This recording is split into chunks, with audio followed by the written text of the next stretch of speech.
Hello children, today we are going to learn EVS 2. Chapter 8 Defeat of Internal Enemies. By use of force. The Mavlas of the 12 Marvels gathered round Shivaji, ready to do his bidding. They lived for Swaraj and were willing to die for it. They were simple Maratha folk. They loved Shivaji more than their life. But some people were jealous of Shivaji's achievements. He had to bring such people to book. Khandoji and Baji Ghurpade were two sardars in the service of Adil Shah. The Shah incited them against Shivaji. They created a lot of trouble in the Kundana district, but Shivaji was more than a match for them. He defeated and drove them out. Bajaji Naik Nimbalkar of Paltan was Shivaji's own brother-in-law, but Shivaji Maharaj had to fight many battles against him. However, later on, members of his family stood by Shivaji Maharaj. Shambhaji Mohite of Supe, a near relative of Shivaji, also started plotting against Shivaji. Shivaji arrested him at Supe and banished him to Karnataka. With Shivaji, duty came first and relatives afterwards. Chandrarao More of Javali. The greatness of Shivaji's achievement was recognized and applauded everywhere. He captivated the heart of his people. Some people did not like this. They looked upon Shivaji as a mole in the eye. The More of Javali was one such person. More was the Jagirdar of Javali.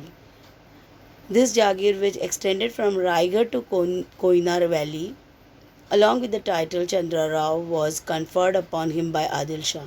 Javali was covered with such a thick forest that even during broad daylight the sun's ray hardly penetrated it. It was full of wildlife. Tigers, wolves and bears roamed freely in the Javali forest. More's Javali was thus like a tiger's hideout. No one therefore crossed More's path. Only Shivaji had the courage to do so. Daulat Rao More died in 1645.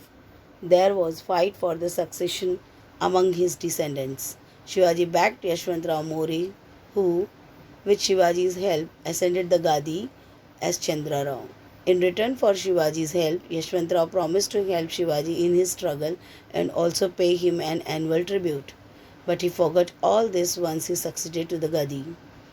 He became impertinent and troublesome. He started attacking Shivaji's territory and harassing the people. Shivaji realized that unless More was punished, he would remain a constant danger. Rebel and you will die. Shivaji first sent a stiff note to Yashwantrao More. You call yourself the Raja, but I am the Raja of this territory.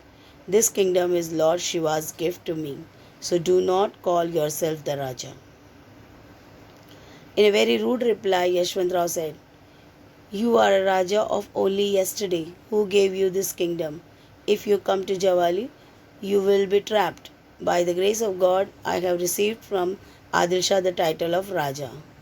He was also in his graciousness given me a throne and the panoply of a Raja. If you start any trouble here, you will be badly hurt. Shivaji replied, Give up Javali and your pretensions to kingship. Come before your master with folded hands and accept his service. You will refuse to do so at the risk of your life. The conquest of Javali was a difficult operation. It was covered with thick forest and protected by the impregnable Rairi fort. More also had numerous followers. Shivaji, after making thorough preparations, attacked Javali. Yashwantrao held out for about a month but suffered very heavy losses. He then escaped to Rairi along with his family. Shivaji conquered Javali and then marched on Rairi. He laid siege to Fort Rairi. Yashwantrao fought desperately for 3 months, but he had to give up. Fort Raigad. The conquest of Jawali was a very important landmark. This doubled the boundaries of Swaraj under Shivaji. Yashwantrao's army too joined the forces of Shivaji. The strong Rairi fort became a part of Swaraj. Shivaji was highly pleased to have this fort under his control. He changed its name to Raigad.